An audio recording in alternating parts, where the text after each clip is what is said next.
Bueno, muchísimas gracias por acogerme aquí, es un gusto estar. No sé muy bien qué hacer, porque claro, aquí hay gente que sabe matemáticas. Entonces, ¿qué tono emplea uno para gente que ya sabe matemáticas? Aquí hay gente que sabe muchas más matemáticas que yo, probablemente casi todo el mundo que está aquí.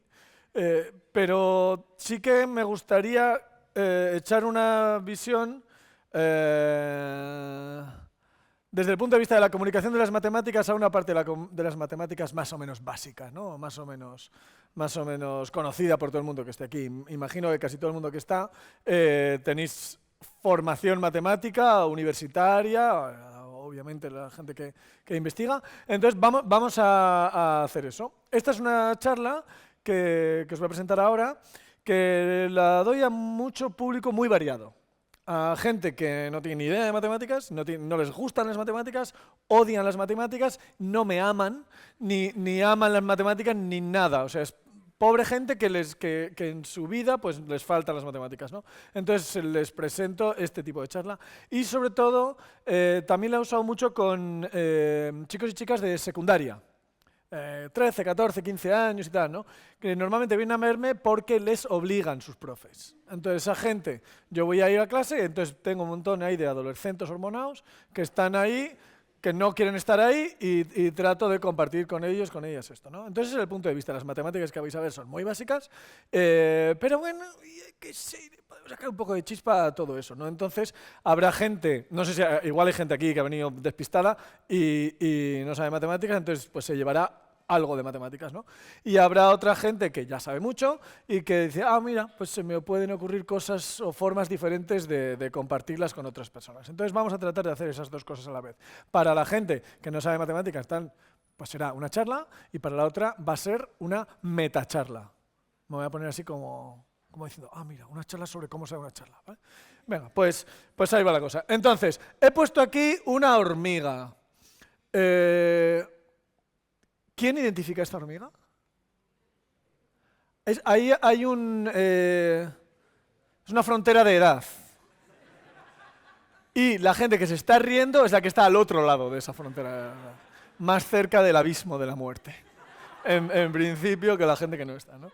Esto es importante por algunas cosas. Habrá algunas cosas que habrá referencias a una cierta edad o no. Pongo lo de las hormigas y voy a pasar ya, porque yo soy de la opinión de que las hormigas están sobrevaloradas como especie.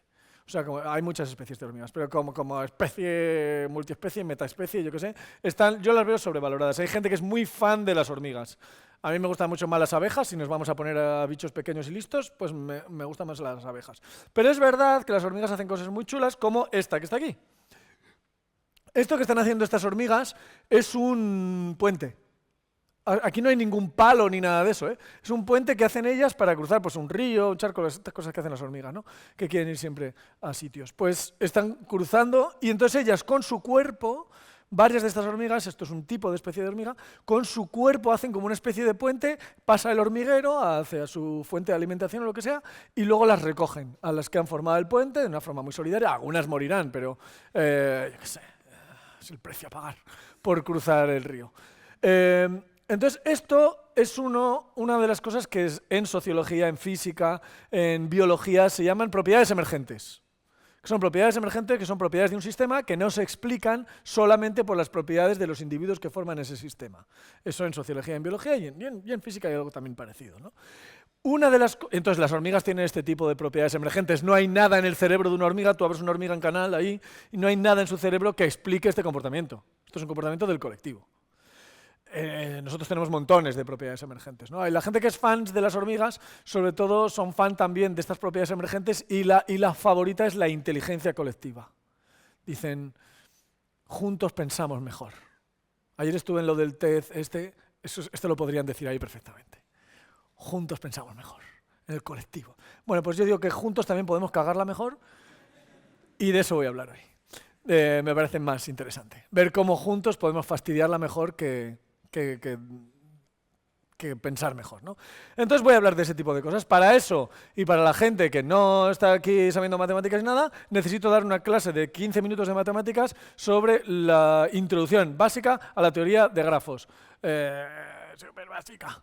Entonces, un grafo es un conjunto, Me da como vergüenza hablar aquí de esto, pero ya os digo que esto es parte de la metacharla. Un grafo es un conjunto de cosas. Las cosas que tienen, lo bueno que tienen las matemáticas es que es como muy general, entonces podemos decir cosas. Si queremos dibujarlo, pues lo pintamos con puntos. No es necesario dibujar un grafo, pero si queremos dibujarlo, pues, porque a veces los dibujos sirven, pues ponemos puntos. Entonces esto podría ser cualquier cosa, pueden ser ideas, pueden ser palabras, pueden ser ciudades, lo que sea, cosas en general, ¿no?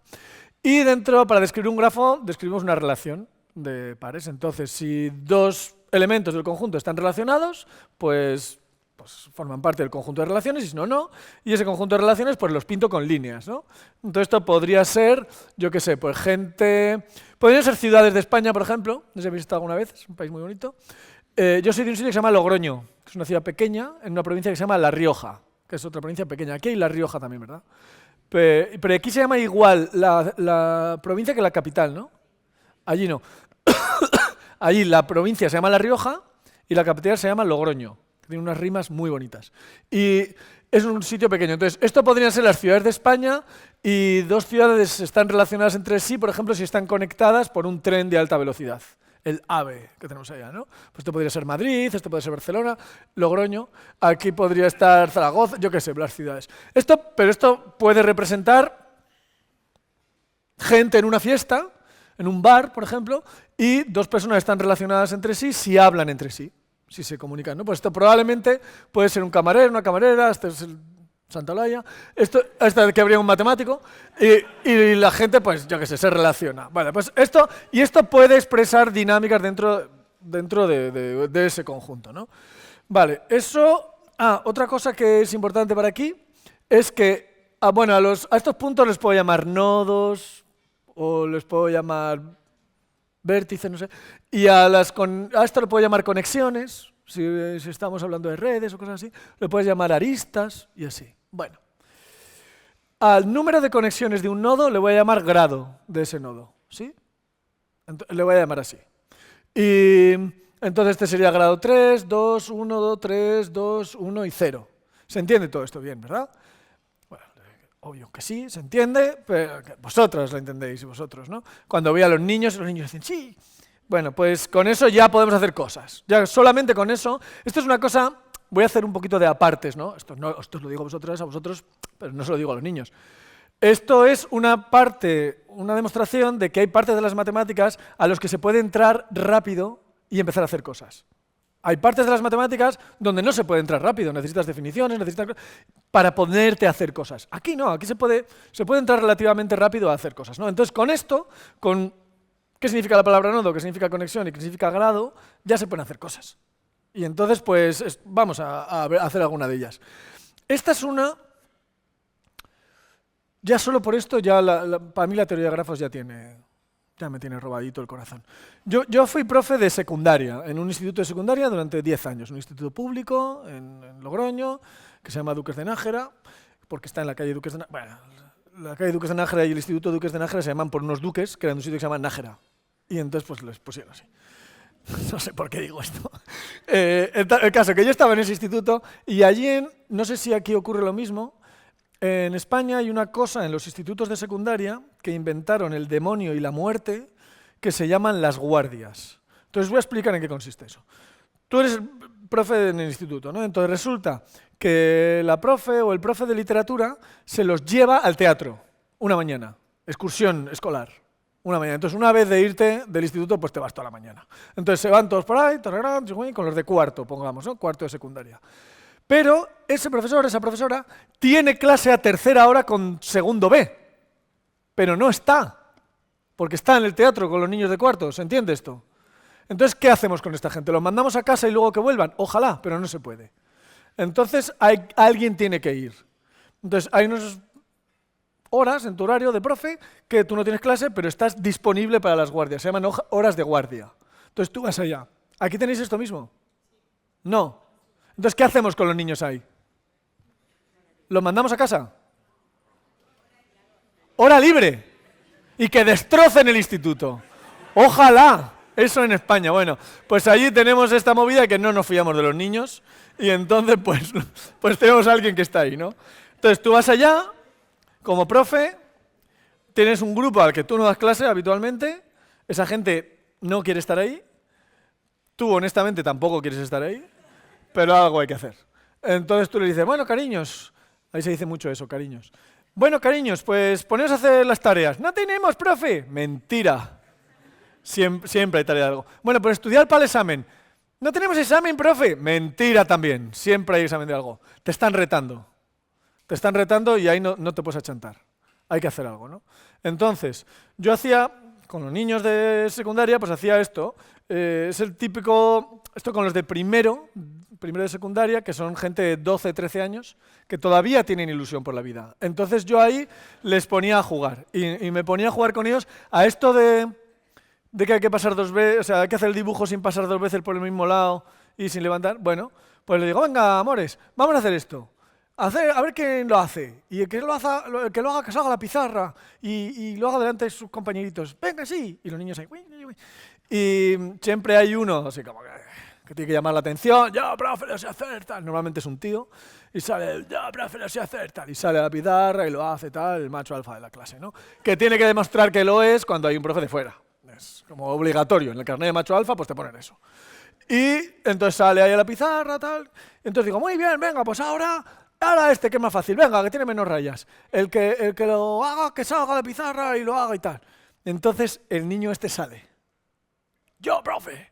Yo, no sé, para la gente que seáis, igual hay docentes aquí de secundaria, yo no soy partidario de humillar a los niños ni de pegarles casi nunca. Pero la autohumillación como recurso docente me parece que está desaprovechada. Entonces, que un niño así, con su carnet de macho alfa, salga porque este no se puede hacer. Si lo intentáis mentalmente no se puede hacer. Te pongas como te pongas, aunque seas vasco, da igual, no se puede hacer. Y no se puede hacer, la explicación para que no se pueda hacer, pues tiene que ver con teoría de grafos. Si pensamos esto, o se puede explicar con la teoría de grafos, ¿no? Si pensamos esto con los dibujos como un grafo, donde cada esquina, digamos, serían los nodos, y las aristas serían, o las conexiones serían las líneas, entonces si esto pensamos como un grafo, ¿qué grado tiene este vértice? 2, 4, 4, 4 y 2, ¿no? Vale. ¿Y estos? 2, 3, 2, 3, 2, 2, 3. Vale, entonces, si el grafo ese tiene todos los nodos con grado par, se puede hacer. Si tiene todos los nodos menos 1 con grado par, te has equivocado al contar. Es imposible que haya un grafo con un solo nodo de grado impar. Entonces, esto, para los niños que les gustan las mates, les digo, ir a casa y me decís por qué es esto. Y si tiene exactamente dos nodos de grado par, también se puede hacer. Lo único que hay que empezar por uno de los de grado impar y acabar por el otro. Si no, no vas a poder. Y si tienen más de 2 nodos de grado impar, pues no se puede hacer. Y este tiene 1, 2, 3, 4 nodos de grado impar. ¿Por qué es eso? Pues si uno lo piensa un poco, como no puedes repetir camino, cada vez que entras a un nodo, cada vez que entras a una esquina, tienes que salir por un lugar distinto que el que has entrado, ¿no? Porque si no te vuelves a pisar. Entonces necesitas tantos caminos de salida como de entrada. Vas a necesitar un número par, salvo, como mucho, al empezar, que puedes salir una vez más de las que entras, o al terminar, que puedes entrar una vez más de las que has salido. ¿Sí? Bueno, pues esto que es bastante sencillo, pues a los niños los mantiene muy ocupados. Luego yo les decía a las pobres criaturas pues que se inventaran otros dibujos, dibujos imposibles, que tengan pinta sencilla, que son los que más molan, que vayan a sus familias, se lo enseñan, a los niños del patio les pegan, porque, claro, tú imagínate que tiene un crío de 12 años, ¡mira que no sabes hacer esto! Pues bueno, pero esto siempre está bien. Vale, la teoría de grafos es un área de las matemáticas súper seria, donde hay muchísima investigación. Yo esto lo pongo como por postureo, ¿no? Aquí está el Journal of Graph Theory y aquí hay unos grafos paramétricos. Bueno, esto es para asustar a los niños. Una hija, digamos, de la teoría de grafos es la teoría de redes complejas. Entonces, la teoría de redes complejas son grafos muy gordos, con muchísimos nodos, muchísimas aristas, y que estudiamos de una forma que con las propiedades o con las técnicas habituales de la teoría de grafos, pues no siempre alcanza, porque las teorías habituales de la teoría de grafos pues son muy combinatorias. En cuanto eso aumenta el número de nodos, pues eso explota la complejidad y hay muchas cosas que no podemos hacer. Entonces necesitamos otro tipo de técnicas para saber cosas cuando los grafos son de este tipo, ¿no? Aquí tenéis, por ejemplo, 3 modelos de de grafos aleatorios, hay distintos modelos y se estudian este tipo de cosas, grafos aleatorios con ciertos parámetros. Yo creo que ahí hay unos de libros de escala, aquí están los de Watts y Strogas, que son los de mundo pequeño, hay los random networks, yo creo que este es el modelo de, bueno, podría ser cualquiera, pero de R2-Renji. O sea, hay ciertos modelos de grafos aleatorios y se usan estas cosas en teoría de redes y otras cosas, técnicas estadísticas propias de la teoría de redes complejas, propias de la teoría de grafos, etc. Vale.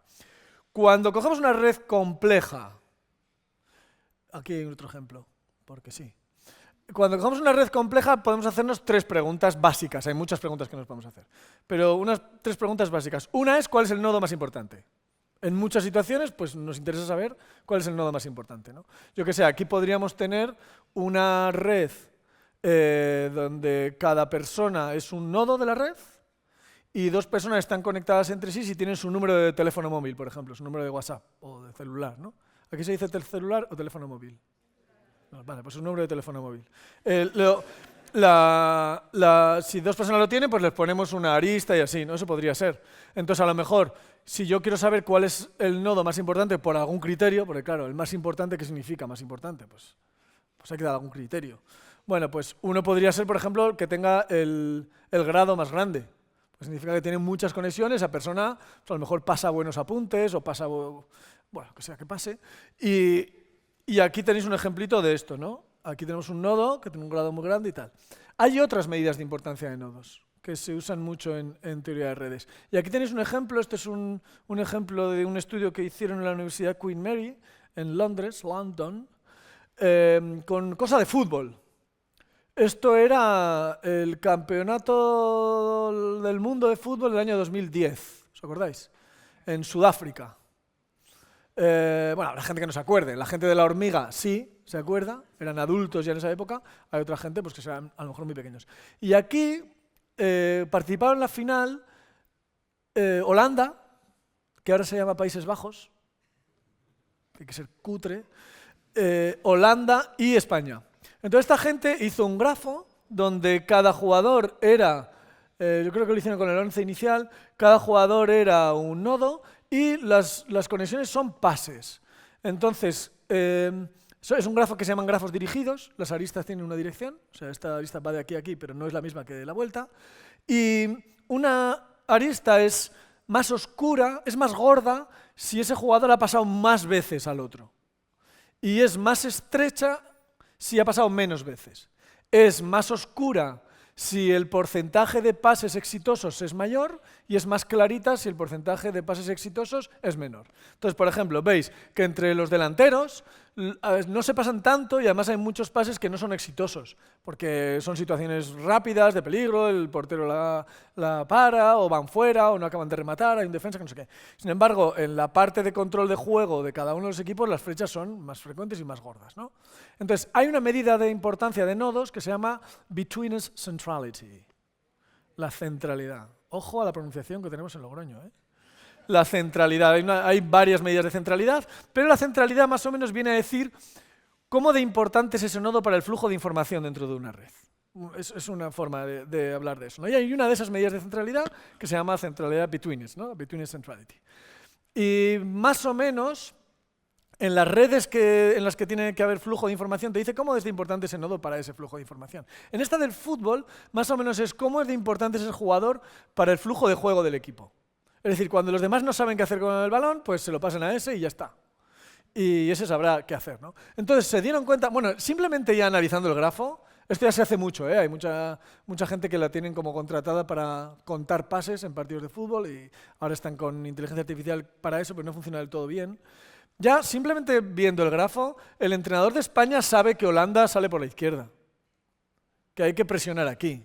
Y si presionamos aquí le va a resultar mucho más difícil a Holanda salir porque, por lo que sea, el portero se fía menos del defensa derecho, de los defensas derechos, que de los izquierdos. Y salen por aquí, Holanda. Fijaos, solamente con eso. Y que España tiene muy repartido el juego por todo el equipo y además se pasan mucho. Esta gente son unos pesados, están todo el rato pasándose el balón. Entonces, cuando se pusieron a calcular la centralidad, vieron que el jugador más importante en Holanda era el 4. Entonces, parando al 4... España podía cortar el juego de Holanda y Holanda iba a tener que cambiar de de estrategia. Y cambiar de estrategia en la final de una Copa del Mundo pues no es lo más adecuado normalmente. Sin embargo, en España eran dos, Xavi e Iniesta, que en aquel momento eran buenísimos. O sea, era gente que daba gusto verla jugar. La gente que visteis jugar a esa gente, Iniesta era una barbaridad. Lo que hacía ese señor con el balón, siempre sabía qué hacer. Le pasaban el balón, daba igual donde estuviera, siempre sabía qué hacer, ¿no? Entonces, Holanda, para parar a España, tenía que parar al 4 al 8. Entonces, esta gente dijo, este equipo azul va a dominar el partido. Si esto fuera baloncesto o balonmano, básquet, balonmano, handball, es que no sé muy bien cómo decirlo siempre, y son equipos de más o menos del mismo nivel, este equipo va a ganar seguro. En fútbol, un gol vale tanto en fútbol que puede dominar este equipo y no ganar. Y que no gane, porque el otro mete de casualidad un gol y gana. Y de hecho estuvo a punto de pasar. El partido, si lo recordáis, la gente que lo vio fue muy bronco, fue un partido muy sucio, muy duro, y estuvo a punto de ganar Holanda, porque Robben, que es el único de Holanda que no se llama Van algo, Robben iba solo él contra el portero de España, que entonces era Casillas, me parece. Entonces Casillas sacó el pie, el balón se fue, era gol cantado, se fue tal, y finalmente acabó ganando España precisamente con un gol de Iniesta, porque Holanda es un país que ha venido al mundo a quedarse el segundo en las cosas, que está muy bien. No hay que frustrarse por no ganar siempre, pero ellos han venido a quedarse los segundos. Esto me sirve, bueno, ya que estamos aquí lo voy a contar. ¿Sabéis? Hay una cosa que se llama un deporte que es el ciclismo en ruta, que en los Juegos Olímpicos hay ciclismo en ruta. La campeona olímpica de los Juegos Olímpicos de Tokio, que se hicieron en el 2021, porque el 2020, por lo que sea, no lo hicieron, la campeona olímpica de ciclismo en ruta es una matemática profesional, Anna Kiesenhofer. Ella hizo su tesis en la UPC, en Barcelona, con Eva Miranda. Y ella, esta Kiesenhofer es pues, ciclista aficionada, por lo visto muy buena, pero es matemática. De hecho, en su bici tiene como tatuadas las ecuaciones de su tesis ahí en letras doradas, que es un fetichismo muy bonito. Y ella ganó la medalla de oro en los Juegos Olímpicos de Tokio, pero lo guay era que, bueno, sabéis cómo va esto, ¿no? O sea, es gente que va en bici como muy rápido. Y entonces esto funciona, el ciclismo en ruta, que van todas juntas, los chicos pasan más o menos igual, entonces hay 4 o 5 que se escapan, se van, ¿no? Al principio de carrera para intentarlos, una fuga. El pelotón se queda tranqui, el pelotón son todas las demás, se quedan tranquis hasta que dice, bueno, ya se irán cansando y si no, pues vamos a por ellas luego con relevos para que cuando llegue el momento final de la carrera, nosotros lanzamos a las sprinter, que son las buenas. O sea, que cuando estemos cerca, esas van a ir a tope, ¿no? Vale, pues ese era el plan de carrera. ¿Quién era el equipo favorito? Había 2 equipos favoritos, había 2 sprinter favoritas, las 2 ciclistas más fuertes del pelotón, una italiana y la otra de Holanda. Entonces, ahí fue la cosa, ¿no? Salieron tal, y era tal cual, o sea, salieron 5, se fueron de escapadas. Una cosa a notar es que en el ciclismo olímpico no hay transmisión, no hay comunicación. Las ciclistas no se comunican con su equipo, no les pueden decir cómo va. Pero no, se habían escapado 5, entonces ya llegó la mitad de la carrera, las escapadas pues se disgregaron, tal, que si no me caes bien, que no sé, no había entendimiento, me levantaste el novio, no sé qué, yo qué sé, movidas. Total, que se fueron disgregando y el pelotón fue a por ellas, las pilló y ya se relajaron. Se relajaron ya para preparar el final, ¿no? Se relajaron, pero no se dieron cuenta de que faltaba una. Y habían cogido a todos menos a una. Entonces, había una, que era Kiesenhofer, que ella iba de Austria con su bici, aquí no viene nadie, la meta está ahí. No, y ganó. O sea, la tía miraba para atrás, aquí no viene nadie, pues tira, pues para adelante. Y ganó. Medalla de oro, campeona olímpica. Entonces, claro, llegan las otras y fue tal cual el guión, ¿eh? El equipo italiano, el equipo holandés, fueron lanzaron a las sprinter, atacó la italiana, muy fuerte, luego la holandesa fue detrás de ella, la pasó, llegó a la meta, súper poderosa así, ganando, contenta, feliz, campeona. Claro, su entrenador la abraza y le dice, te tengo que contar una cosa, tenemos que hablar, le dijo, tenemos que hablar. Claro, y a mí lo que me parece poesía de esta historia, que no sé para qué la he contado, pero me parece poético que una matemática gane la medalla de oro olímpica porque las otras no supieron contar. Me- eso, o sea, me parece y dices, claro,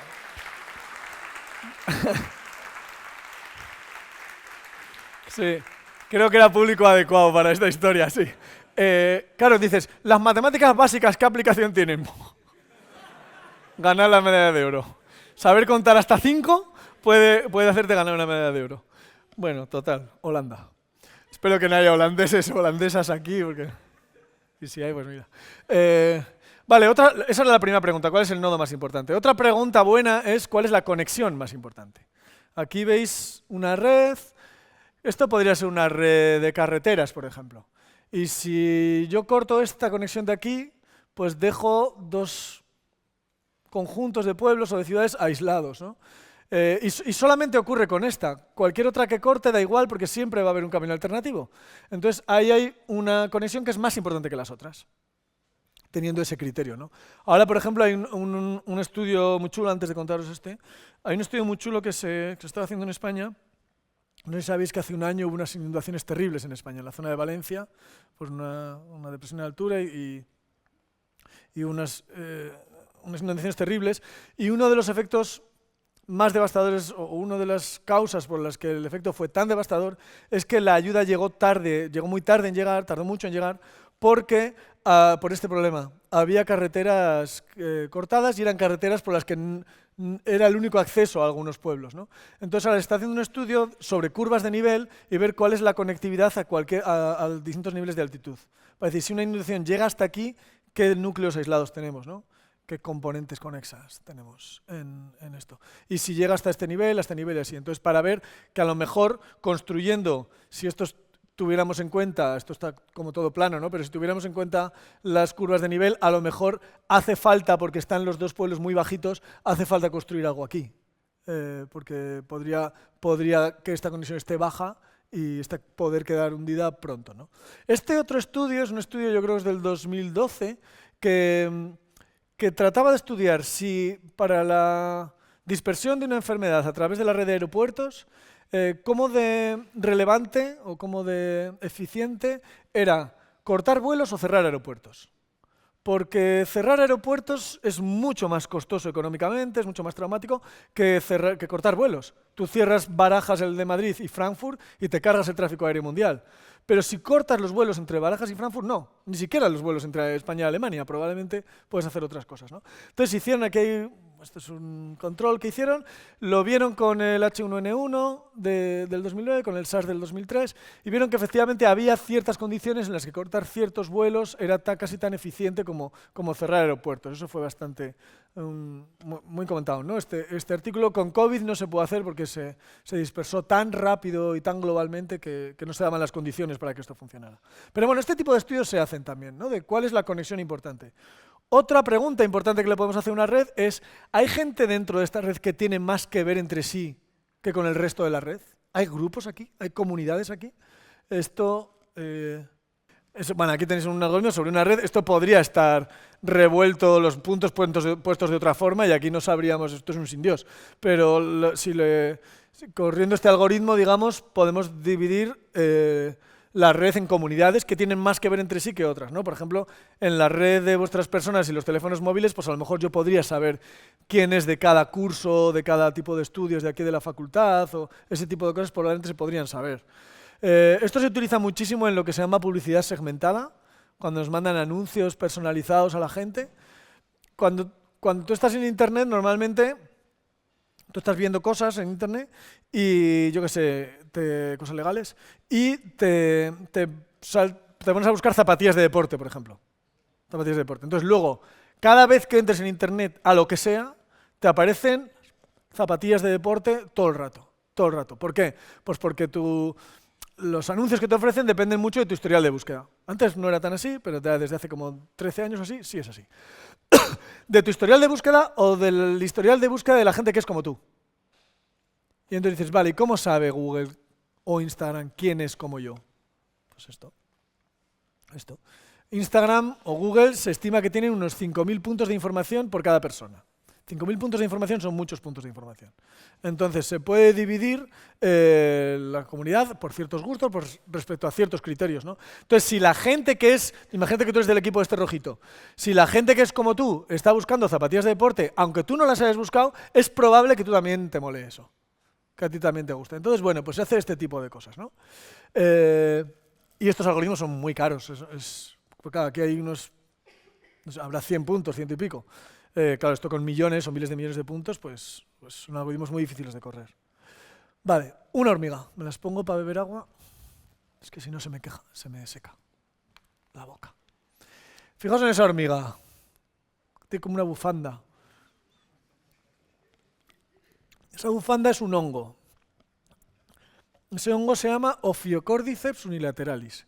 Y es un hongo que vive en el suelo, haciendo sus cosas de hongos, lo que hagan los hongos, no sé, pues hongando, yo qué sé. Está ahí, ¿no? Y entonces pasa un grupo de hormigas. Pasa un grupo de hormigas y este hongo se sube a una de las hormigas, toma control del sistema nervioso de la hormiga, o hormonal, o químico, o lo que sea, y esa hormiga deja de ser dueña de sus actos, si es que lo ha sido alguna vez, y obedece al hongo. Eso se llama zombificación. El hongo la zombifica. Entonces, probablemente hay un desequilibrio ahí, yo qué sé, químico, que hace que esta hormiga suba alto en una rama, probablemente buscando luz o alguna cosa así, ¿no? Sube alto, se aferra con sus mandíbulas a la rama y ahí muere. Esa hormiga muere. ¿Veis que tiene el ojo pocho?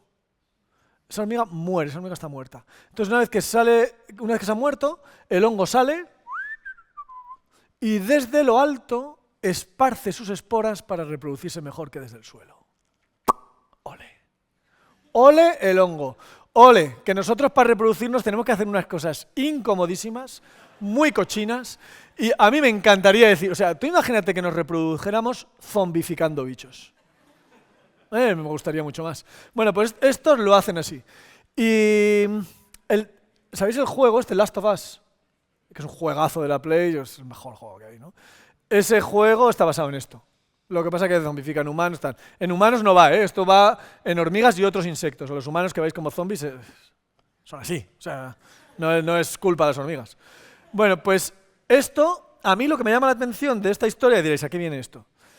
Es ¿cómo es posible que un organismo tan aparentemente sencillo como un hongo sea capaz de modificar el comportamiento de un organismo tan relativamente complicado como una hormiga? ¿Eso puede pasar, por ejemplo, en grupos humanos? ¿Un grupo pequeño se forma parte de un colectivo más grande, modificar el comportamiento del colectivo grande? ¿Y qué se tiene que dar para que eso se dé? Pues acompañadme en esta triste historia. Esto es un experimento que se llama el efecto 1/4, 3/4. El experimento consistía en que era un juego por ordenador, donde había una foto, una cara, y tú jugabas con otra persona online. Y vuestra misión era ponerle nombre a esa cara. Y luego hay otro turno, juegas con otra persona, no sabes con quién estás jugando, y aparece otra cara. Entonces, si coincidís en el nombre de la cara, ganáis dinero, y si no coincidís, no. Eso era el juego. Vale, pues ese juego no tiene mucha gracia, pero lo que hacían los investigadores, las investigadoras de esto era, vamos a forzar un nombre, vamos a decirle a un grupo minúsculo de personas, a un grupo pequeño, para decirle, mira, siempre que aparezca esta foto, le llamáis Teresa, por ejemplo. Siempre, le llamáis Teresa, siempre. Y así vamos a ver si al cabo de unas cuantas rondas, qué porcentaje de la población llama a Teresa a esta foto. Si se dispersa esta información a través de la red de jugadores y jugadoras, ¿no? Entonces, veis que cuando el tamaño del grupo minoritario es pequeño, el efecto es pequeño. Hasta que llega a un 25% donde hay un salto de fase. Aquí hay todo el mundo, casi todo el mundo acaba acogiendo ese nombre, ¿no? Lo cual es bastante flipante. Es un experimento muy controlado. Es un experimento con unas condiciones. Esto se traslada a situaciones reales, a situaciones de la vida cotidiana. Pues sí. Y se usa esto para introducir buenas costumbres en entornos de trabajo, por ejemplo. Os pongo un ejemplo. Habéis visto que hay empresas y tal. Bueno, si sois matemático no habéis visto una empresa en vuestra vida, pero hay empresas en las que hay una cosa que se llama como el office, ¿no? Donde la gente vaya a comer. Hay normalmente un fregadero, una máquina de café, un horno microondas, puede ser que haya, ¿no? Entonces hay gente que es muy guarra. Y entonces hay gente que deja los pozos del café en el fregadero, que eso es asqueroso, o lo típico que tú te metes un plato de macarrones o espagueti con tomate al microondas, lo dejas, se te olvida, eso explota, parece que han reventado un bebé ahí dentro, y hay gente que no lo limpia, es muy guarra. Pero si hay un 25% de gente que limpia siempre lo suyo y lo que no es suyo, todo el mundo acaba por limpiar. Porque ser guarro está bien, pero ser el único guarro no es tan bonito. Entonces, cuando tú ves que siempre, permanentemente, todo el mundo limpia, pues acabas limpiando tú. Eso en economía se llama efecto nudge, empujoncito. Hay un libro muy bonito sobre el efecto nudge. Como sois adultos, os voy a poner otro ejemplo. Bueno, hay una cosa, para la gente que estudiáis matemáticas, es posible que no lo conozcáis. Hay gente que los fines de semana sale de bares, discotecas, etcétera, ¿no? Entonces, hay sitios, en España por lo menos, supongo que aquí habrá también, hay sitios donde en los meaderos de tíos, estos que son de pared, identificáis, ¿no? Hay unas cosas que ponen en la pared para mear. Bueno, pues esos, hay quien pone una pegatina de una araña. Hay unos que tienen, ¿habéis visto alguna vez eso? Sí. Hay unos que tienen una pegatina de araña. ¿Eso por qué es? ¿Por dar sustos y decorar? No. Eso es para que tú uses tu instinto asesino de macho alfa, como el de antes, para apuntar con el chorro a la araña. Y así no te mees fuera. Entonces usan tu psicología para el bien común, que es que no te mees fuera. Hay otros, en los bares VIP, tienen una portería y un baloncito de ambiental y tú juegas a meter gol. Está muy bonito también. Si eres de Holanda no metes nunca, pero pero es el mismo principio. Vale, esto está bien. Os pongo este otro ejemplo, es de lo mismo. Este es Nassim Nicolás Taleb. Tiene unos libros muy buenos, El cisne negro, Dejarse la piel, Antifrágil es uno como muy famoso. A mí Taleb me parece un arrogante, o sea, no me gusta nada cómo escribe, me parece que es un arrogante escribiendo, pero es muy profundo. Las ideas que da son muy buenas. A mí me gusta mucho lo que dice, no me gusta cómo lo dice, pero lo que dice me gusta mucho, es muy bueno Taleb. Es matemático también, es matemático y como inversor en bolsa o movidas de estas, economista, algo de eso. Es del Líbano. Entonces, a ver, es que ya veis cómo habla. Los más intolerantes ganan, la dictadura de las pequeñas minorías. Eso es exagerado. Bueno, es del Líbano él. Entonces, él cuenta que estaba en un congreso, supongo que sería de estas cosas que hace el de economía y tal, en un sitio en el noreste de Estados Unidos. Y allí, ahí en los congresos, cuando seáis mayores y vayáis, hay una cosa que se llama el coffee break. Es como el recreo, pero de matemáticos, ¿no? Entonces tú vas allá y normalmente hay unas mesas pues, con café, aquí supongo que habrá pues, medialunas, movidas así, cada vez más hay zumos y quinoa en los coffee break estos. Entonces tú vas allá, te tomas algo y hablas con tus colegas, que es un poco a lo que uno va a los congresos, pues a enterarte de lo que hace la otra gente, comentar con lo tuyo y tal, ¿no? Bueno, pues este estaba en una cosa de estas, estaba hablando con un grupo y se fue a por un café a la mesa donde estaban las cosas. Y entonces un amigo suyo le dijo, oye, tráeme un zumo.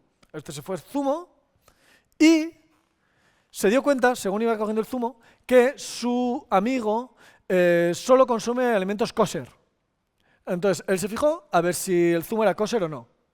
Entonces lo vio y eso va marcado, creo que es una U, ¿no? Dentro de un circulito, va marcado así. Ah, sí, es kosher, venga, se lo llevo. Se lo lleva y dice,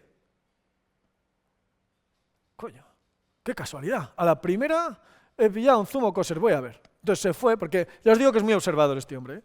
Miró todos los alimentos eran kosher. Dice, ¿por qué? ¿Por qué? O sea, pues a lo mejor es posible que la organización del Congreso ha tenido en cuenta eso, que hay gente que consume alimentos kosher, y entonces ha cogido un proveedor que les da así, les ha dado esta indicación. Vale. Pero no se quedó ahí la cosa, y el tío se fue a hacer una muestra por los supermercados de la zona, a ver qué porcentaje de alimentos eran kosher en aquella zona de Estados Unidos. Casi todo era. Y dice, ¿por qué? ¿Qué porcentaje de población que consume alimentos kosher hay en Estados Unidos, en esa zona de Estados Unidos? Un 3%. Y dice, entonces, ¿por qué? Y se puso a mirar otros fenómenos donde las necesidades de un 3% de la población son asumidas por la totalidad de la población. Y trató de ver qué condiciones se tienen que dar para que eso sea así. Entonces, lo que vio, lo cuenta en el libro, es que las condiciones son, primero, que esto sea importante para la minoría, para esa minoría, y que esa minoría esté dispuesta a hacer los esfuerzos que hagan falta para eso. Segundo, que a la mayoría, a la población mayoritaria, no le afecte negativamente. A mí me da igual si el zumo es kosher o no. Que esté rico, que no esté caducado, lo que sea, me gusta el sabor, punto. Tercero, que la sociedad global, el conjunto que estamos viendo, sea lo suficientemente complejo. Y hay ciertas medidas de complejidad, de una red o de una población, etc. Sea lo suficientemente complejo. Y cuarto, que la población minoritaria esté distribuida de forma más o menos uniforme entre la población. Que no se relacionen solo entre ellos. Entonces, si esas 4 condiciones se dan, es posible que la totalidad de la población asuma las necesidades de esa minoría. Por eso dice él, los más intolerantes ganan, las dictaduras de las pequeñas minorías. Exagerado. Eso se usa en otras situaciones que los zumos de los congresos en Estados Unidos, sí. Se usa, por ejemplo, en cuerpos legislativos que garantizan los derechos de las minorías. Por ejemplo, matrimonio igualitario en la Unión Europea o en España, ¿no? Hay una minoría de la población para la que eso es importante y están dispuestos a luchar por ese derecho. A la mayoría de la población, a la totalidad de la población, eso no le afecta, por mucho que haya 4 gilipollas que dicen que sí. No le afecta eso a la mayoría de la población. Es una sociedad suficientemente compleja y es una población que no está recluida en ningún lugar concreto ni se relaciona solo entre sí, está distribuida en la población. Entonces, cuando se dan este tipo de cosas, en legislaciones que garantizan derechos de minorías, este efecto se suele dar. Y es por lo que él habla de estas movidas de intolerantes. Bueno, ojo, hormigas. Ojo a esto, ¿eh? Eso es un fotograma de un vídeo. Yo le he cogido esto de una página que se llama YouTube. YouTube es una página de vídeos que hay de todo. Todo lo que queráis, ¿eh? Tú pones un tema y hay vídeo de eso, seguro. Esto sale si pones Ant Mill, molinos de hormigas, o Espiral de la Muerte, que mola mucho más. ¿Esto qué es? Pues es un grupo de hormigas que van a ir una detrás de otra. Entonces, por la causa que sea, una se sale del camino. Y las demás, ¿qué hacen? Pues la siguen, las que van detrás la siguen.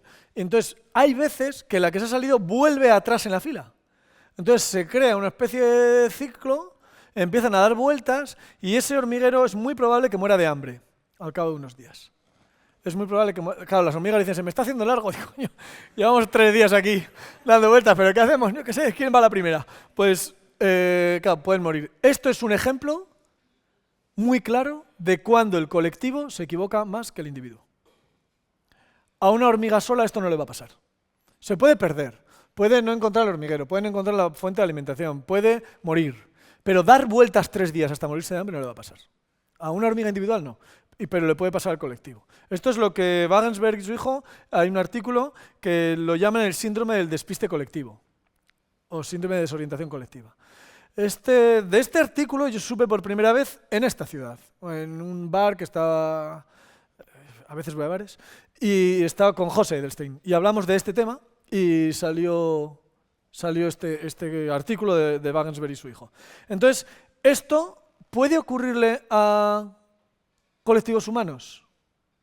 ¿Que se equivoquen más como colectivo que cada uno de los individuos? Sí, se da, y un ejemplo muy claro es cuando un cuerpo legislativo tiene que dar una norma, una ley sobre algo técnico, sobre lo que no saben y no hacen caso a asesores técnicos.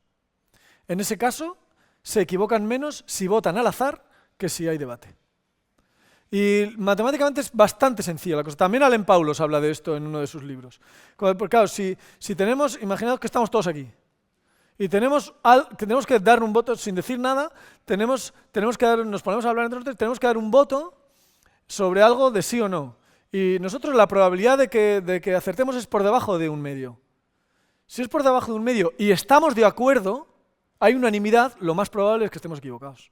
Porque ¿cuál es la probabilidad de que acertemos si es independiente nuestra probabilidad? Pues un medio elevado al número de que estamos aquí. O sea, si estamos todos de acuerdo, es que estamos equivocados seguro, ¿no? Entonces, esto Paulos lo trata y Wagensberg también en esto. Este tipo de cosas de que nos equivocamos como colectivo puede pasarnos a la gente normal, no a los políticos, a la gente que está en esta decisión. Pues vamos a ver. Y esto es lo que da nombre a la charla, ¿no? Esto es, voy a hablar de 3 efectos en redes sociales. Esto es cuando los niños se ponen así como tensos, ¿no? ¿Quién va a criticar las redes sociales este boomer? Pues sí, lo voy a hacer. Y además yo soy Gen X. Bueno, pues esto es un grafo, digamos, una red social muy simplificada, donde tenemos 2 opiniones, blanco y rojo, y cada persona pues, es amiga de quien sea, ¿no? Entonces, nosotros vemos que la opinión mayoritaria en esta red es blanco, ¿sí? Claramente mayoritaria. Hay 11 blancos y 3 rojos.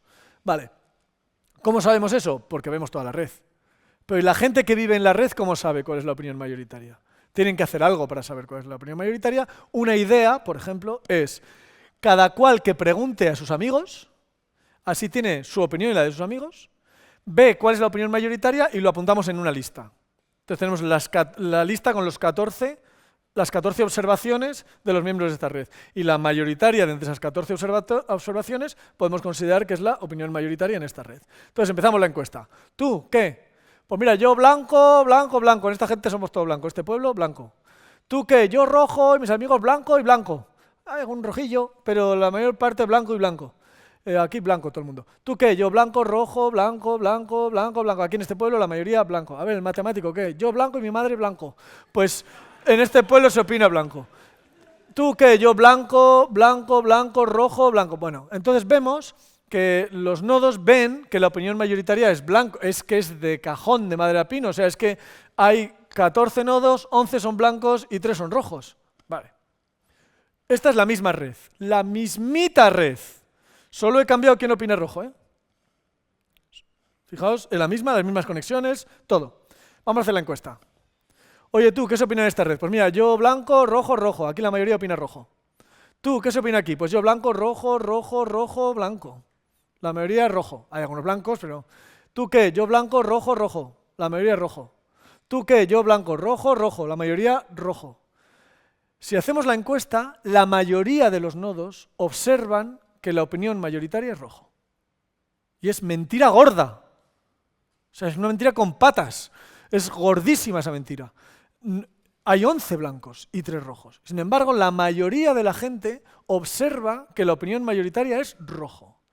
Si yo aquí dejo que la gente cambie de opinión, como hay mucha gente que opina lo que opina la mayoría, que tiene su lógica, va a decir, joder, si la mayoría opina esto, a lo mejor estoy yo equivocado. Esta red en 2 turnos se vuelve roja. ¿Sí? Yo no digo que siempre esté mal o bien, no lo sé, no voy a entrar en eso, el seguir la opinión de la mayoría. Pero si vas a seguir la opinión de la mayoría, por lo menos conocer qué opina la mayoría. Porque si no, estás engañado. ¿Esto se hace en nuestras redes sociales? ¿Hola? Claro, claro. Fijaos los grados de los nodos rojos aquí. Ya sabéis matemáticas suficientes, esto es lo que les digo a los niños. Ya sabéis matemáticas suficientes como para detectar esto. Fijaos, son grados muy altos comparados con los grados de antes, que eran grados bajos y aquí hay grados altos. Vale, esto es lo que se llaman los influencers de la red. Influyen en la red. Y esto en nuestra red se usa de 2 formas. Una es publicidad.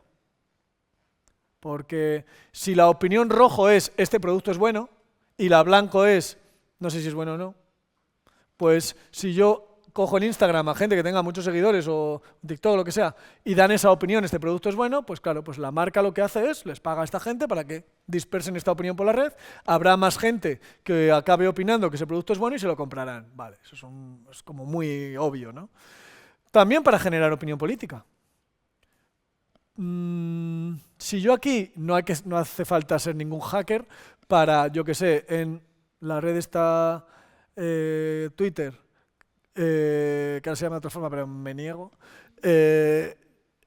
o en Instagram, te generas 100 nodos nuevos aquí, que todos opinen lo mismo que este, y les pones algunas conexiones con los otros. Pues eso se puede hacer muy fácilmente, y tú empiezas a dispersar información. Hay veces, ahora yo ya hace un montón que no me meto en Twitter, pero antes sí, y entonces veías muchas veces los hashtags, ¿os acordáis de esa movida? Los hashtags, ¿no? Que era como una forma de identificar cuáles eran los temas de conversación que estaban ocurriendo en la red, ¿no? De vez en cuando te metías en la red y había unos hashtags loquísimos. Que dices, pero todo el mundo está hablando de esta mierda, ¿qué dices? ¿En serio? O sea, pero qué locura es esta. Pues es muy probable que fuera un espejismo de mayoría. Eso en España, aquí no sé, no desconozco el fundamento de la dinámica política aquí. En España había dos partidos que lo utilizaban mucho, sobre todo uno. Hay un partido en España que utiliza mucho esto. De repente, unos hashtags loquísimos que parecía que todo el mundo estaba hablando de eso. El más claro fue el inicio de la campaña de vacunación contra el COVID en el año 2020. El inicio de la campaña de la vacunación. En redes sociales parecía que había un debate en España sobre si la vacuna era buena o mala, sobre si vacuna sí o no. Era un debate que no existía. Era un espejismo de mayoría. No es que no hubiera opiniones. Habrá quien tenga una opinión, quien tenga otra. Habrá quien tenga una opinión y quien esté zumbado. Pero había dos opiniones distintas, ¿no? Podría ser, pero no había ningún debate sobre eso. No había una dinámica así de un más o menos 50-50. No lo había. Y no lo había, se supo, porque en cuanto empezó la campaña de vacunación, España fue el país que más se vacunó de su entorno. El que más porcentaje tuvo, casi unánime. Sin embargo, en redes sociales parecía que lo había. Lo que había era 4 famosos diciendo gilipolleces. Eso es lo que había. Y parecía, por los hashtags y todo eso es un espejismo de mayoría y era intencionado. Y este tipo de cosas son intencionadas. Ese es el primer efecto. Y veis que se identifica muy fácil con 2 conceptos de teoría de grafos. Con uno, probablemente. Vale, el siguiente es lo que llamamos los filtros burbuja, lo que os decía antes, ¿no? YouTube, lo de los vídeos. Yo escucho música en YouTube. Entonces me pongo ahí, me pongo a ver un vídeo y a mí me gusta un videoclip musical. A mí me gusta el death metal, thrash metal, black metal, toda esa mierda. O sea, a mí que me griten.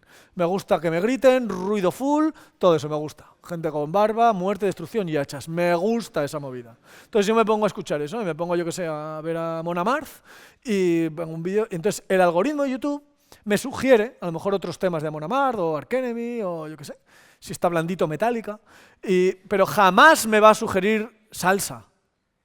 Jamás. ¿Por qué? Porque el algoritmo identifica que la salsa está muy lejos del death metal. Entonces, no es que a mí me vaya a gustar o no. Simplemente él dice, pues si te gusta esto, pues te doy más de esto, ¿no? Entonces, mi vecino del cuarto escucha salsa. Y baila salsa, cabrón. Y entonces está escuchando ese Héctor Lavoe, ¿no? Yo soy el cantante. Bueno, se pone a escuchar esas movidas y el algoritmo, pues a lo mejor le presenta Sonora Dinamita, o Rubén Blades, o reggaetón, yo qué sé. Jamás le va a poner death metal. No porque no le vaya a gustar, que no creo, pero porque está muy lejos de la salsa. Entonces él no sabe que eso existe. Y un día nos juntamos en el Rellano, ahí, en el portal, nos ponemos a hablar, ¿qué tal? ¿Cómo va la vida? Tal, no sé cuánto, muy bien, no sé cuánto. Total, se acaba el tema y le digo, mira, han sacado los Amon Amarth un videoclip nuevo guapísimo.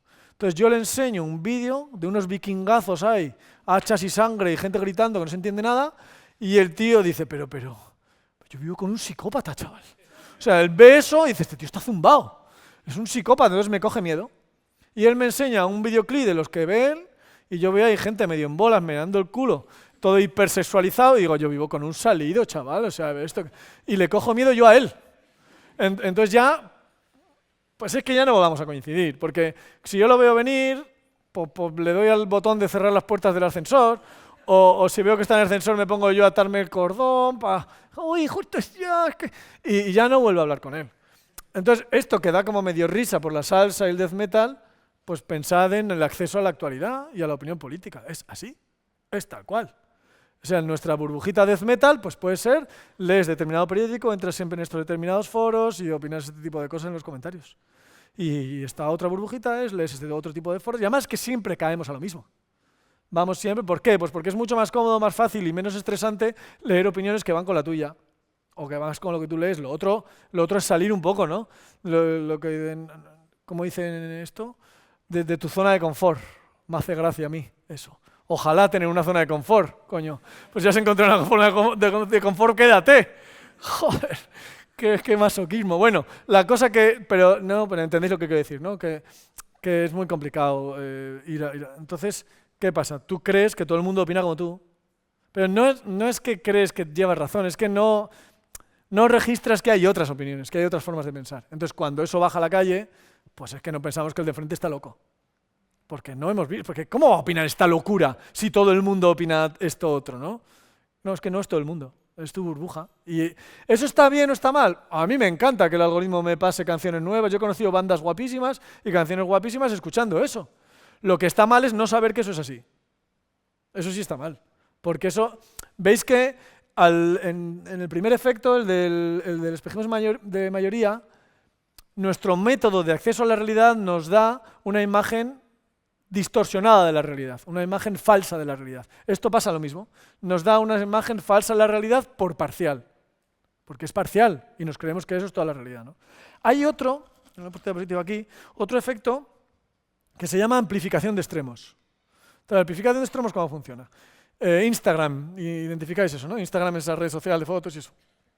Vídeos y tal. Bueno, pues tú vas a Instagram y lo que te aparece en tu feed, ¿no? De Reels y las Stories y toda esa movida, es, bueno, simplifico mucho, ¿eh? 3 fuentes. Una es tus amigos, la gente a la que sigues, y cuanto más reacciones a sus publicaciones o más hables con esa persona por los privados, pues más te va a salir las publicaciones de esa persona.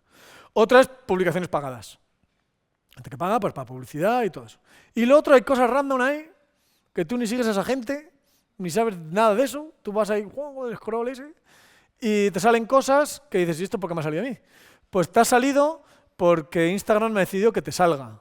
¿Y por qué Instagram me ha decidido que te salga? Pues porque a Instagram le interesa que te lo pases bien en Instagram. No, porque a Instagram le interesa que pases tiempo en Instagram, punto. A él le da igual si te lo pasas bien o mal. Tú lo que quieres es que pases tiempo ahí.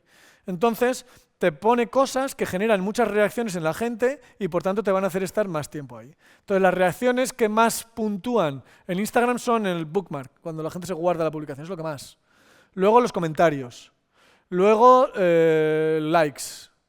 Y luego hay otras cosas, ¿no? Que sea vídeo, que no, sé qué, el tiempo, si es un reel, el tiempo que lo ven, pero bueno, esas 3 cosas, por ejemplo.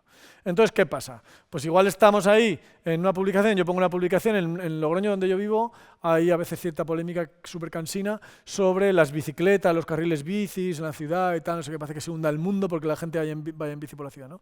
Pues ahí, entonces yo puedo poner una publicación y poner, ¡oh, mira qué bien, y voy en bici, convivamos todos en la ciudad, pacíficamente, peatones, conductores, ciclistas! Consenso. Y nadie va a decir ahí, sí, viva el amor, consenso, aupa, muy bien, llevémonos bien, yuju. Y bien de comentar. No. Sin embargo, si pongo un comentario, ya estáis los de los putos coches, que no os dejáis andar, ocupáis la ciudad, os estáis envenenando. Entonces alguien dice, ya estás tú, come hierba, con la Agenda 2030, esa de mierda, no sé qué tal. Y me empiezan a decir, y la gente, lee algo, hombre, imbécil, os estáis cagando el planeta. Bueno, y la gente se empieza a insultar, se empieza a enredar, eso tiene 300 comentarios, eso tiene muchísimos puntos, entonces Instagram se lo dice, uy, venga, se lo presenta a un montón de gente, y entonces hay una opinión amplificada. O hay un aspecto de la discusión amplificado, que es el extremo. Los extremos se amplifican y lo medio no se amplifica. Entonces, de nuevo, es una imagen de la realidad que no es la realidad. Es un poco distinta y es muy fácil de entender por qué es así. ¿Está bien o mal que Instagram funcione así? Es un problema de Instagram. Lo que está mal es no saber que funciona así. No es inocente que funcione así. Obviamente no es inocente que funcione así, porque nos conocen y usan cómo funcionamos, ¿no? Pero bueno, coño, somos gente racional, ¿no? Entonces, uno se sobrepone a cómo funciona su instinto, joder. Si no, ¿qué? Vale, pues entonces ahí hay como tres ejemplos de esto. Hay más, de este tipo de cosas. Voy a terminar con un consejo, como estamos en meta charla, siempre, como luego hay gente que daréis charlas por ahí y tal, cuando uno da charlas con imágenes y cosas así, al final hay que poner siempre una foto en blanco y negro. Con una frase. Foto en blanco y negro, con una frase. En la foto tiene que salir Einstein. O Paulo Coelho, podría ser también. O Will Smith. Bueno, Will Smith no, que pega. O un actor, una actriz, lo que sea. A mí Paulo Coelho tampoco es que me convenza mucho. Entonces pongo a Einstein.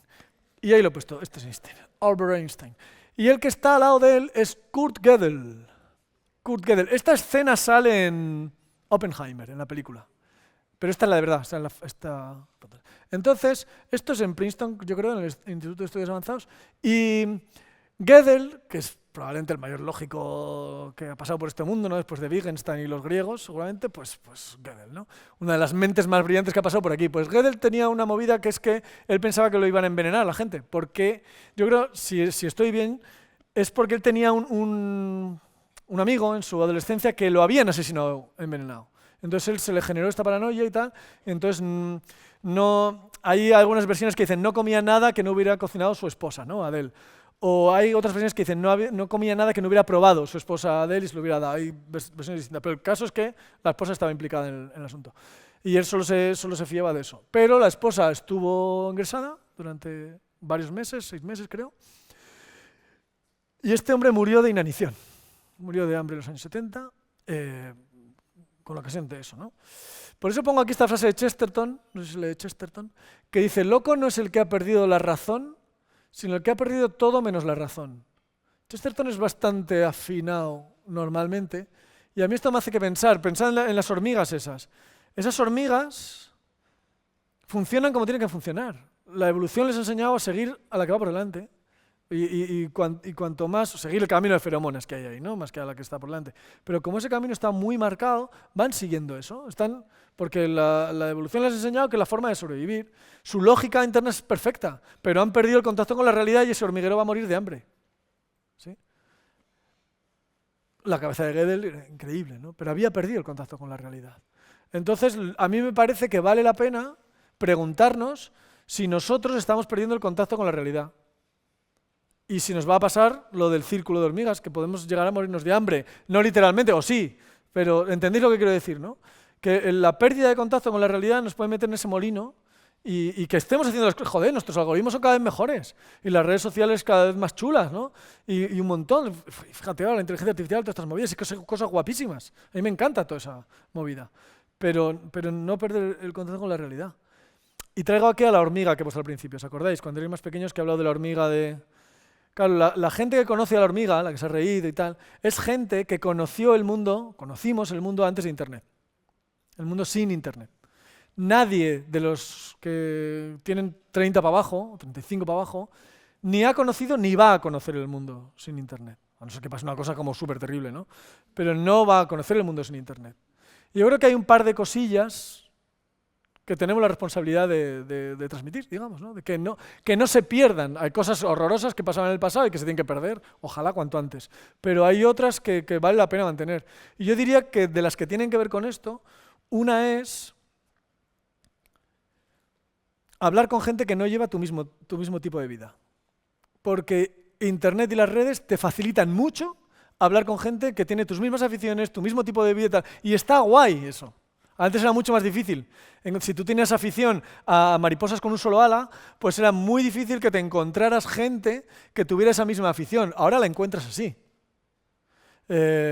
Aunque fuerais vecinos, es que podéis vivir a 3 manzanas, a 3 cuadras y no saber nunca que había una persona a 100 metros de ti en toda tu vida, ¿no? que era aficionada a las mariposas de un solo ala. Pero ahora es muy fácil. Sin embargo, te dificulta mucho hablar con gente que lleva una vida diferente. Homogeneiza mucho, ¿no? nuestro círculo. Yo creo que eso vale la pena. ¿Eso dónde se hace? Pues en la calle. En la calle, yendo a comprar sitios donde haya personas físicas que atienden, yo qué sé, ¿no? Aquí vives en una gran ciudad y eso tiene sus peligros. Donde yo vivo es muy pequeño. Entonces, yo me paso el día saludando a gente por la calle y todos nos encontramos y todo eso y siempre comentas cosas, ¿no? Aquí en los barrios seguro también. Y la otra cosa que me parece también importante es que tenemos cada vez más una sensación de que todo es inmediato, de que toda acción nuestra tiene un efecto inmediato, una respuesta o lo que sea inmediato. Y hay cosas, y vosotros si estáis aquí, y vosotros en esta facultad lo sabéis, hay cosas que solamente ocurren después de un proceso medianamente largo. Y eso a mí me parece que está en peligro, y es súper importante. Me parece a mí, ¿eh? Parece que llevo razón porque estoy aquí subido, pero luego discutimos si queréis. Pero a mí me parece que eso es importante y que vale la pena salvarlo. La importancia de los procesos, ¿no? Me parece importante. Bueno, voy a hacer propaganda, spam. Esa es mi dirección de la uni. Aquí, este es mi correo electrónico. Si queréis invitarme a alguna cosa, no invitarme a una cerveza, también, pero invitarme a alguna charla o algo así, pues yo estoy dispuestísimo. Demasiado dispuesto seguramente. Discusiones matemáticas interesantes y tal, genial. No hago tarea.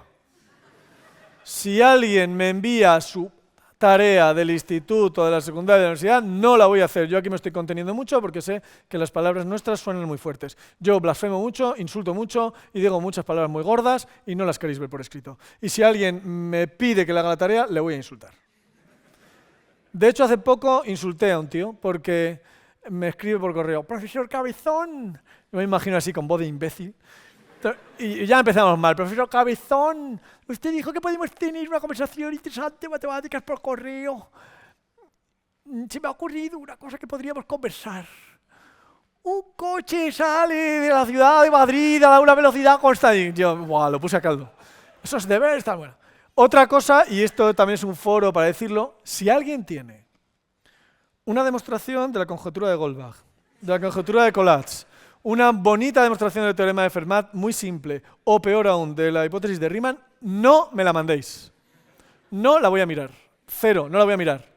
Y antes aún contestaba. Y tenía como un correíto de decir, mira, pues enhorabuena, espero que esté muy bien, escríbela en inglés, citando las referencias, y la mandas a una revista en la que alguien la puede evaluar y tal, porque yo no soy experto en el área, pim pam pum, pim pam pam. Ahora ya ni contesto. O sea, eso por favor, os lo ahorráis. Ni a mí, ni a nadie. A no ser que tengáis conocimiento de casa, entonces ojalá. Vale, luego esto lo del Twitter ya me lo he quitado, es que esto me cae mal ese señor. Esto es lo que decía de YouTube. Esto es una página web desde todo de vídeos. Entonces hay vídeos de montones de cosas. Entonces yo ahí pongo unos vídeos de matemáticas que los podéis ver. Entonces sacáis, habéis dicho que se decía celular. Sacáis el teléfono móvil, el celular, y buscáis en internet YouTube, con B alta. YouTube. Y ahí buscáis, hay un circulico y un palo, que se supone que es una lupa, y buscáis derivando con B baja. Y le dais a suscribirse y a una campanita que sale. Porque se dice, yo no sé si sois muy supersticiosos aquí, se dice que si alguien tiene la oportunidad de suscribirse a derivando, la estáis teniendo, y no lo hace, su próximo examen de matemáticas sale mal.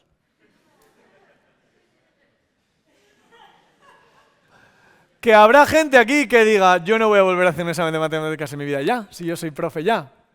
Cuídate, porque yo no sé cómo vais aquí de gobierno y tal, bueno, sí lo sé, pero prefiero no hablar. No sé cómo vais de gobierno y tal, pero imagínate que a cualquier persona o cualquier país del mundo donde, yo qué sé, pues haya un gobierno un poquito arbitrario, pues diga, venga, hoy examen de matemáticas y al que no lo pase le quitamos el gas. Pues os conviene que os salga bien, porque sí, bueno. Entonces, eso, YouTube. Instagram. Esto, claro, yo no estoy bueno. Entonces, yo ponerme una foto y digo, que la playa sufriendo, pues que lo haga yo es ridículo. O sea, otra gente, yo que sé, otra gente sí, pero yo no. Entonces, pensé, de todas formas, yo suelto esto y hubiera esperado aún, ¿qué va? Nada, ¿no? No hay ni media reacción. Bueno, entonces pensé, ¿qué cuento yo en Instagram? Y entonces pensé que hay mucha gente que cree que los matemáticos somos seres de luz, que vivimos en las cumbres de las montañas, en la posición del loto, recibiendo teoremas directamente de los dioses. Y no siempre es así. Entonces lo que hago es contar un poco cómo es la vida de un matemático. ¿Qué hago? Pues que es eso, pues mis estudiantes de doctorado, o que en la pizarra tengo no sé qué, como voy de congreso, que me han aceptado un artículo en no sé qué revista, que me han rechazado un artículo en no sé qué, que es un proyecto, tal. Las cosas que hace un matemático, porque la gente no sabe muy bien lo que hacemos los matemáticos en general. Esto de LinkedIn, bueno, para que le guste trabajar. Y escribí 4 libros. Inteligencia matemática, sobre que todo el mundo tiene un matemático dentro y para qué le puede servir. El árbol de Emi, sobre mejorando lo presente y con respecto a las presentes, la mejor matemática que ha habido en la historia. Emmy Noether, para mí no hay duda. Entonces pensé que era una de estas personas en las que hay mucha diferencia entre la importancia de su labor y el reconocimiento que tienen. Excesiva importancia, excesiva diferencia. Entonces dije, joder, pues vamos a contar un poco esto. Nada más, una vida muy interesante, muy bonita, y escribí, bueno, si bonita es la palabra, interesante, y escribí este libro sobre la vida, es una biografía así como bonita de la vida de Emmy Noether. Apocalipsis matemático es como derivando, pero en libro, o sea, matemáticas y macarrismo. Me escribió una señora diciéndome, me llamó por teléfono una señora a la universidad preguntándome si había escrito este libro para mofarme de la religión. La puse a caldo a la señora. Se fue trasquilada. Y, y luego, Invitación al aprendizaje, que es el último, es un libro sobre qué sabe la ciencia sobre cómo aprende nuestro cerebro y cómo podemos utilizar ese conocimiento para aprender mejor. Entonces, pues yo no quería escribir ese libro, pero al final, entre la editorial y tal, llegamos a un acuerdo y fue, para mí ha sido una revelación. Escribir esto me ha molado mucho. Entonces, esto, no sé si lo venden aquí. Si lo venden, pues los compráis, los 4. Vais luego a los 4. Como, bueno, los estudiantes aún tendréis dinero, pero los profes no. Entonces, los profes, pues lo robáis. O sea, si lo vais a robar, pues a las librerías pequeñas no, por favor, que esa gente vive de su trabajo. A una librería pequeña no se les roba. Entonces, bueno, pues lo robáis. Robar libros de matemáticas no es pecado, ¿eh? O sea, yo estudié teología, os puedo decir, no es pecado. Es delito. Es delito, bueno, aquí no lo sé, en España es delito. Pero como es por debajo de 400 euros, es delito leve, entonces a la cárcel no vas. Igual los tienes que devolver y tal, pero bueno, yo qué sé, pues te lo fotocopias entre que lo devuelves y tal, o te lo lees. Yo qué sé. Luego fuera, si queréis, yo tengo 4 o 5, si a alguien le interesa mucho, pues de esto hablamos. Pero eso, a mí no me robéis, que yo soy una librería pequeña, pero por ahí robar. Entonces, ahora, si queréis, es broma, ¿eh? Queridos televidentes, es una ironía, no estoy diciendo la verdad. Y luego, ahora si queréis ya, por educación, un aplauso si queréis y preguntas después.